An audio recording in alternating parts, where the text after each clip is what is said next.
पुण्यात मानाच्या गणपतींच्या विसर्जन मिरवणुकीला सुरुवात झालेली आहे। आपले प्रतिनिधी निलेश खरमरे यांच्याकडे आपण जाणार आहोत। निलेश, मानाच्या मानाचे जे गणपती आहेत पुण्यातले, त्या मानाच्या गणपतींच्या विसर्जन मिरवणुकीला सुरुवात झाली। कसबा गणपतीचं आपण मगाशी पाहिलेलं होतं, पूजन करण्यात आलेलं होतं। काय उत्साह आहे तिकडे?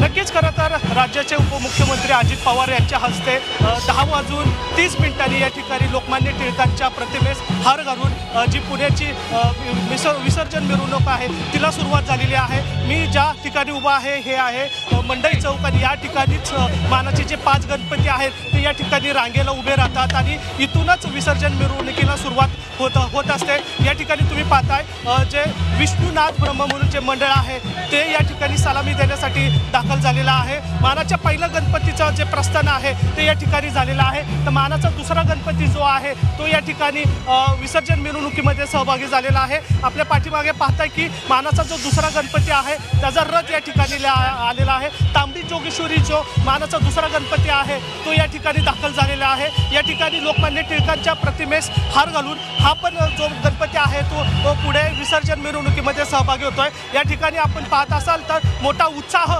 पाहायला मिळत आहे आणि खऱ्या अर्थाने पुण्यातली जी विसर्जन मिरवणूक आहे ती आता या ठिकाणी सुरू झालेली आहे।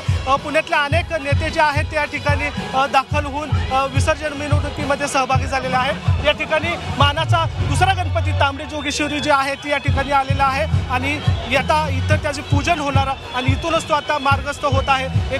आता जर पाहिलं तर या ठिकाणी सुरुवातीला पारंपरिक पद्धतीने या ठिकाणी मिरवणुकीला सुरुवात झालेली आपण पाहतोय। दुपारनंतर या ठिकाणी डीजे दाखल होतील। खरं तर मानाचे जे 5 गणपती आहे ते साधारण 4 वाजेपर्यंत विसर्जन होतील, पण आता या ठिकाणी पुण्यातील विसर्जन मिरवणुकीला सुरुवात झालेली आहे। मानाचा पहिला गणपती जो आहे केसरी पहिला गणपती तो या ठिकाणी आता पुढे गेलेला आहे, तर मानाचा दुसरा तांबडी जोगेश्वरी हा या ठिकाणी दाखल झालेला आपल्याला पाहायला मिळतो। तर नक्कीच निलेश, मानाचा दुसरा गणपती तांबडी जोगेश्वरी आता विसर्जनासाठी म्हणून मार्गस्थ होतोय। तर पुण्यातल्या विसर्जन मिरवणुकींचा एक वेगळाच थाट असतो, तो आपण अनुभवणार आहोत।